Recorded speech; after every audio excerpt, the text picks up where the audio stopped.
ಹುಬ್ಬಳ್ಳಿಯಾದರೇನು ಭದ್ರಾವತಿಯಾದರೇನು ಬೆರಿಬೇಕು ನಾವು ಮೊದಲು ನಲಿದಾಡಲು. ನಾವೆಲ್ಲರೂ ಸರಿ ಹೋಗರು.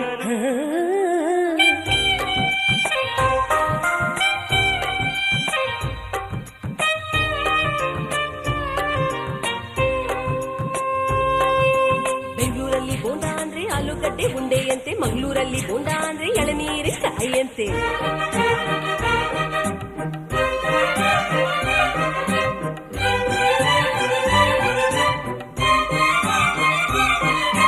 ಗದಗಿನಲ್ಲಿ ಪೂರಿ ಜೊತೆ ಬಾಜಿ ಕೊಡ್ತಾರೆ, ಮೈಸೂರಲ್ಲಿ ಕುಸ್ತಿಗಾಗಿ ಬಾಜಿ ಕೊಡ್ತಾರೆ. ಮೈಸೂರಲ್ಲಿ ಕೊಲಗದ್ದೆಗೆ ಭೂತಾಯಿ ಅಂತಾರೆ, ಮಂಗಳೂರಲ್ಲಿ ಒಂದು ಮೀನಿಗೆ ಭೂತಾಯಿ ಅಂತಾರೆ.